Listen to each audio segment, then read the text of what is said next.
Vale, estamos en el evento de Vigo de Arquitectura y Empresa con Juan Seara, que junto con Berta Peleteiro, es un apellido bien gallego, Bien gallego. tenéis el despacho Seara Peleteiro. Tenéis un pie en la rehabilitación, ¿no? Veo que tenéis, que os gusta mucho, pero la verdad es que hemos hecho un repaso por obras vuestras. Luego tú nos comentarás algún proyecto que estéis haciendo o que quieras reseñar, pero nos ha parecido muy interesante. Bueno, todas las casas que tenéis, tenéis una que llamáis San Vitoiro, que nos ha parecido un curioso, ¿no? Una especie de hórreo, ¿no? Moderno, ¿no? Con esa especie de tres elementos en fin, que conforman lo que es la planta, ¿no? Y bueno, ya hemos visto un montón de cosas muy interesantes, Marmurio do Río, algunas muy diferentes, ¿no? Porque, por ejemplo, la Cachamuiña, ¿no? Que tenéis aquí una casa ya con la cubierta a dos aguas. La casa, mira, otra que nos ha parecido muy interesante, la casa en Perillo. Y luego, bueno, una muy de hormigón, casa Xoane, ¿no? Que es muy plana, muy horizontal, también un poco miesiana.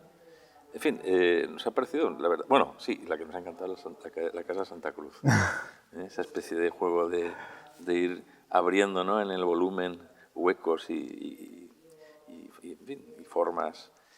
Bueno, que en fin, nos ha gustado mucho el trabajo que estáis haciendo. Muchas gracias, Julio.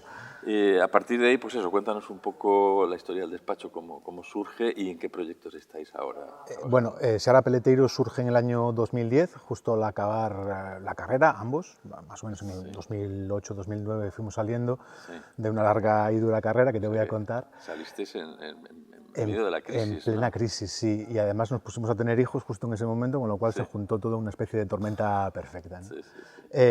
Y a partir del año 2012 empezamos en Coruña, estuvimos 2 años en Coruña y a partir del 2012 nos mudamos a Allariz, que es mi pueblo natal, por una idea de, por una parte, criar a nuestros hijos en un entorno en el que yo fui un niño muy feliz y por otra parte para tener una cierta cercanía con el tipo de arquitectura a la que nos queríamos dedicar, que tiene básicamente, por lo que has visto, que ver con el tema eterno de la arquitectura, que es la casa, ¿no? la vivienda, que creo que es el tema por antonomasia, el tema inagotable, ¿no? El que realmente tú puedes explorar infinitamente sin que se llegue a agotar nunca, ¿no?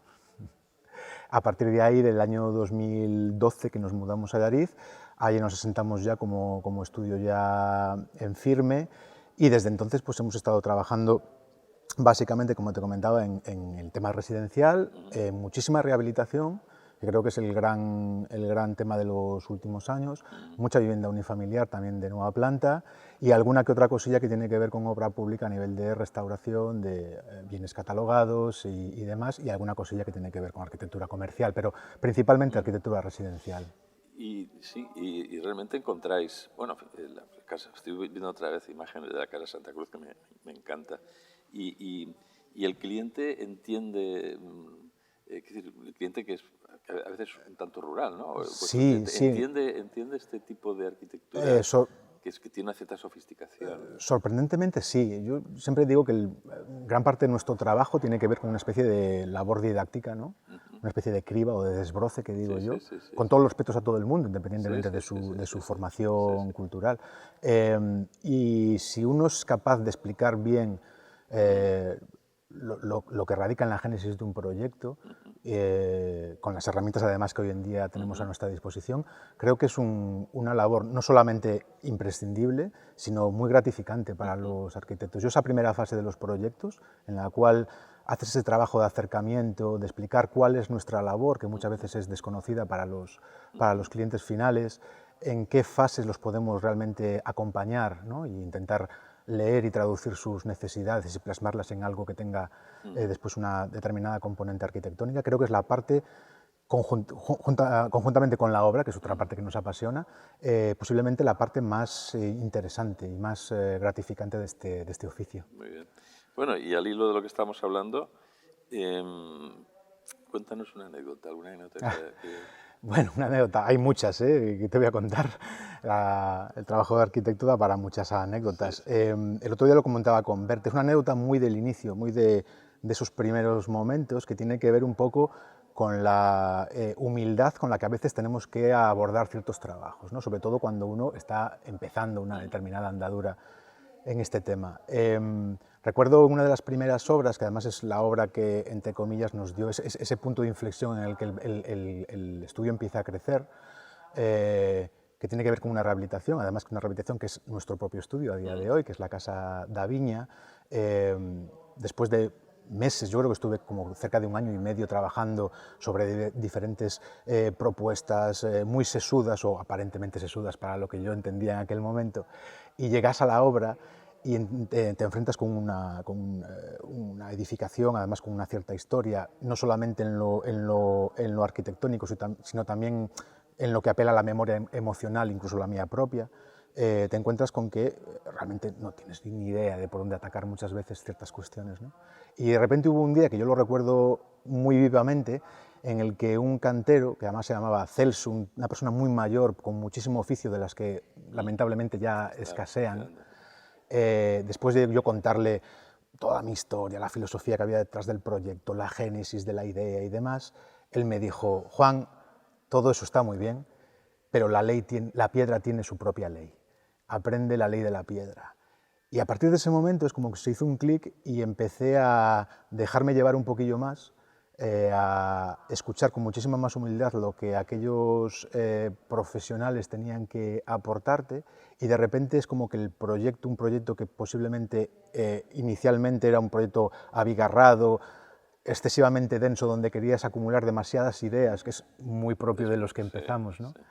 De repente se aligeró, empezó a beber de cuestiones que no tenían que ver con intereses intelectuales propios, y a partir de ese momento, como la cosa, todo empezó a encajar de otra manera. Y esa primera obra en la que autoconscientemente fuimos capaces de prescindir de cualquier tipo de pretensión hiperdiseñística, se convirtió en ese momento en nuestro mayor éxito, y nos otorgaron un premio COAG, que fue un poco el aldabonazo, ¿no?, para comenzar todo esto. Gracias a, ¿cómo se llamaba? Celso. Gracias a Celso. Sí, sí. Muy bien. Pues es una... Oye, sabes que te expresas muy bien. Gracias, Julio. ¿No sois profesores? No. Muy bien. Bueno, ahora viene un test. Bueno, la primera pregunta es: ¿con qué arquitecto clásico o actual te tomarías un café? ¿Y qué le preguntarías? Vale, esa es buena pregunta. Con tantas cosas, ¿verdad? A mí en este momento, y no sé si es porque me voy haciendo mayor y uno ya va también degustando los sinsabores del oficio, me encantaría, no sé, un Álvaro Sisa, ¿no? Preguntarle cómo se llega a una edad longeva como la que tiene él, abordando la arquitectura y los proyectos con los dientes apretados todavía, ¿no? Con esa intensidad, con pasión. Cómo es capaz de que eso no se diluya con los años, ¿no? Eso te lo vas a encontrar cuando vayas teniendo años. Yo sigo ahí también. Sí, la verdad que sí. ¿Qué proyecto de arquitectura has visitado en algún viaje y te ha emocionado más? Vale. Recuerdo uno, estaba estudiando Erasmus en Francia. Nos llevaron de excursión a ver la Maison Verte de Pierre Charon. Me rompió la cabeza. Esa luz que entraba, cómo estaba estudiado todo hasta el mínimo detalle, esa componente lúdica de todos los objetos, que todo era móvil, todo era tal, para una edificación de los años 20. Me rompió la cabeza por completo. ¿Una tipología que te gustaría hacer? Estamos muy centrados en el tema... Claro, estamos muy centrados en el tema residencial. Seguramente no seremos capaces de hacerlo nunca, pero algo relacionado con el sonido. Estamos ahora en un auditorio, ¿no? Pero posiblemente a escalas menores, cualquier cosa que tenga que ver con el sonido sí me interesa. Hemos hecho alguna historia que tiene que ver parcialmente con cuestiones de audiovisual, pero me parece un mundo apasionante. Muy bien. ¿Cómo crees que nos valora la sociedad? Complejo. Creo que no se entiende bien cuál es nuestra labor. Y entre comillas, yo soy bastante autocrítico también con la propia profesión. Creo que en parte esa labor de comunicación y de explicar cuál es nuestra labor, creo que también depende un poco de nosotros. Yo soy optimista, ¿eh? ¿Sí? Sí, sí. Y sobre todo después de hacer las entrevistas que hago, ver el nivel de la arquitectura española y sobre todo que tenemos clientes, que les gusta lo que hacemos. O sea sí, que sí. yo creo que ese baldón de los años 70, ¿no? La fealdad que hicimos, ¿no? En los años 70, 80. Yo creo que eso poco a poco lo vamos superando. Yo creo que hemos tenido que superar primero ese baldón de la fealdad y luego el baldón de la especulación, ¿no? De los años posteriores. Yo creo que ahora estamos en un momento mejor. Sí, ¿no? posiblemente. La crisis también yo creo que ha depurado mucho, ¿no? Bueno, ¿qué querías ser de pequeño? ¿Ya tenías visión de...? Tenía que ver con el diseño, pero no exactamente con la arquitectura. Yo quería ser diseñador de coches. Yo me pasé mi infancia dibujando coches. Sí, sí. Un libro que nos puede recomendar. ¿No tiene que ser de arquitectura? Puede ser de arquitectura también. Como novela, me quedo... Ostras, qué complicado. Puede ser Años autor. Luz, de James Salter, que además el protagonista es un arquitecto. Un libro fantástico. Con respecto a arquitectura, lo pensaba ayer y decía, al final compras muchos libros a lo largo de tu vida, van almacenándose en tu biblioteca, pero hay 4 o 5 que siempre están pululando encima de tu mesa. Y porque estamos además en Galicia, voy a decir Arquitectura Popular en Galicia de Pedro de Llano, que es un manual imprescindible para cualquiera que se quiera dedicar a la rehabilitación en este país. ¿Un deporte? Atletismo. Yo hice atletismo de joven. Lamentablemente no fui capaz de después compaginarlo con la carrera, precisamente, pero era un deporte que me encantaba. Muy bien. ¿Cocinas? ¿Tienes algún plato? Cocino muy poco. La verdad es que ahí es la... que yo sepa cocinar, no me sale mal la tortilla de patatas, pero no es nada como demasiado elevado, y me gusta mucho el arroz a la cubana que me hacía mi padre de pequeño. La tortilla de patata de aquí, que no tiene nada que ver con la que comimos en el Mediterráneo. Bueno, tienes que ir a Betanzos, es espectacular. Sí, la patata que tenéis aquí y el toque. ¿No? Y el toque. Sí. Pero bueno, hasta el tomate. Yo presumía el tomate valenciano y el tomate de Betanzos también es ese tomate rojo intenso. Si fueras director de cine, ¿qué tipo de película te gustaría hacer? Me encanta el cine. Seguramente género de ciencia ficción.